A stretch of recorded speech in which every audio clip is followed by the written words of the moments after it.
సంఘము ఎడల మన బాధ్యత. మనము కలిసి రొట్టె విరుచున్నప్పుడు కల్వరిపై మన కొరకు మొట్టమొదట విరువబడిన క్రీస్తు యొక్క శరీరమును మనము జ్ఞాపకము తెచ్చుకుందాము. ఇప్పుడు క్రీస్తు శరీరము సంఘము. మనము వేరువేరుగా ఉండిన సభ్యులమైతే ఒకే శరీరమునకు సంబంధించిన భాగములై ఉన్నాము.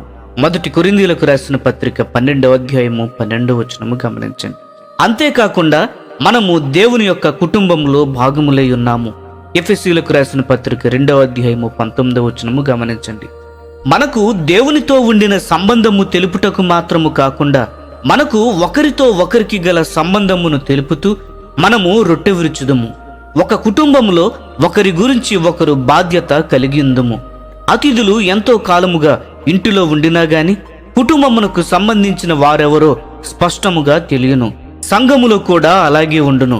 ప్రసంగములు వినుటకు అతిథులు వచ్చుచుందురు, కాని కేవలము ఒక చోట ఉండిన క్రీస్తు శరీరంలో ఎవరైతే ఒకరిని గురించి ఒకరు బాధ్యత కలిగి ఉందరో వారు మాత్రమే అర్థవంతముగా కలిసి రొట్టె విరువగలరు.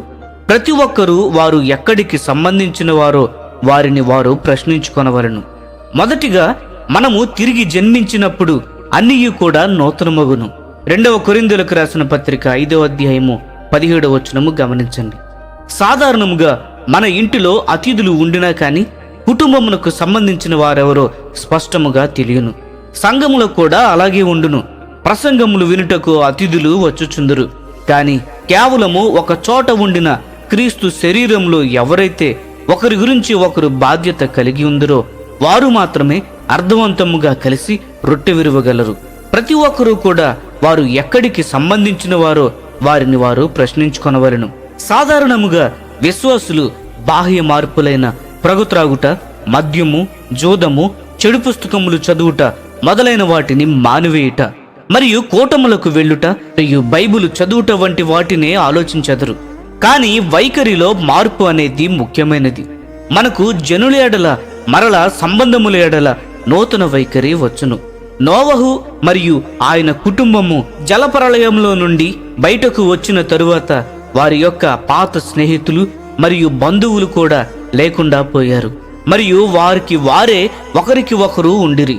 ఇది మన యొక్క పాత సంబంధములకు బదులుగా దేవుని కుటుంబములో ఉండిన వారిలో క్రొత్తగా ఏర్పడు సంబంధములకు సూచనార్థముగా ఉన్నది. ఇప్పుడు మనము మనుషులను శరీరానుసారముగా ఎరుగనవసరము లేదు. మనము ఇప్పటికీ శరీరానుసారమైన సంబంధములను క్రీస్తు యొక్క శరీరములో ఉండిన సంబంధముల కంటే దగ్గరవైనట్లుగా చూచినట్లయితే మనము ఇంకను శరీరముతో సంబంధములోనికి రాలేదు. దేవుడు ఆయన కుటుంబములో ఒక స్థానము కల్పించిన వారు దగ్గర సంబంధములోనికి వచ్చిన అనుభవంలోనికి వచ్చెదరు. సంఘము ఇప్పుడు దేవుని ఆలయమై ఉన్నది. దానిలోని ముఖ్య విషయము పరిశుద్ధత అయి ఉన్నది. ఎహెచ్కేల్ గ్రంథము 34వ అధ్యాయము 12వ వచనము గమనించండి. పరిశుద్ధత యొక్క నిజమైన అర్థము తెలుసుకొనవలనంటే నిఘంటువు నుండి కాక యేసు ప్రభువు యొద్ద నుండి తెలుసుకొనవలెను. ధర్మశాస్త్రము యొక్క నెరవేర్పు దేవుని ప్రేమించుట మరియు ఒకరినొకరు ప్రేమించుట అని ఆయన చెప్పెను. మత్తయి సువార్త 22వ అధ్యాయము 36-40 వచనములు గమనించండి. పరిశుద్ధత యొక్క రుజువు మనము పన్నులు చెల్లించుటలోను, కోపమును చూపించకపోవటములోను, మోహపు చూపులు చూపించకపోవటంలోనూ లేదు. కాని మనము దేవుని ఎడలను మరియు జనుల ఎడలను ప్రేమలో నిలిచి ఉండుటలోనే ఉన్నది. ప్రేమలో అభివృద్ధి చెందుట ద్వారా పరిశుద్ధతలో నిందారహితులుగా మనలను స్థిరపరచవలనని దేవుడు కోరుచుండెను.